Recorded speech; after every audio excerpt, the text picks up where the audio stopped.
นาะตอนนี้เราก็อยู่ชีวิตทางบ้านเมืองก่อนเนาะเบิ่งเอาทุกคนแต่ว่าจะหลายนะถ้าผู้ใดเข้ามาเห็นเนี่ยเนาะกดไลค์กดติดตามทุกคนเด้อกำลังใจเนาะ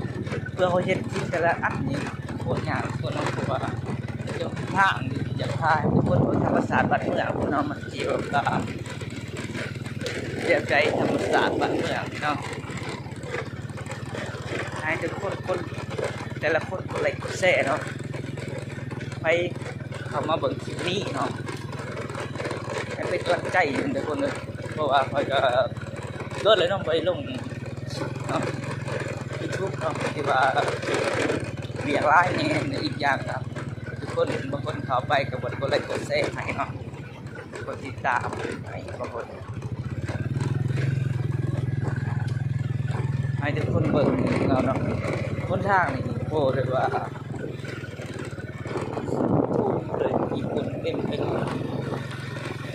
ดูมาเบิ่งรถไทยที่มันจะสีที่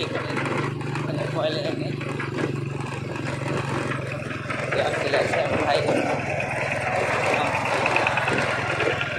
มันมีขลุ่มเป็นขลุ่มเป็นดีนเนาะบอกอัพอยู่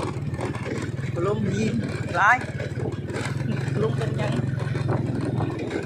แต่ว่าถ้าผู้ใดว่าแอบผู้ที่อยากเจ็บเอวเจ็บนั่นเนาะมาได้ผู้ใดนะแต่ว่า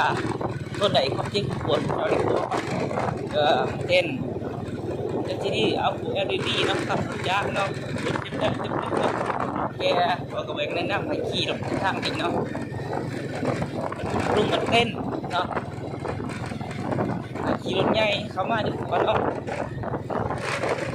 ทั้งกับเสียงรถไปเองเสียงรถไป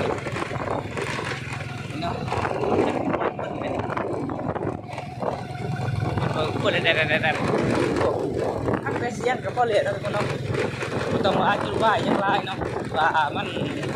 คนละมักกันไหนเนาะค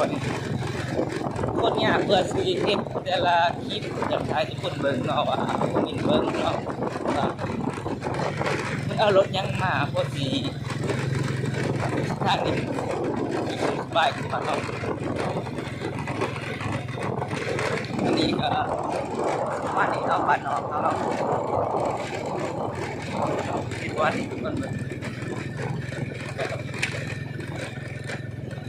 นี่วัดนะฮะเนาะเทนเนาะ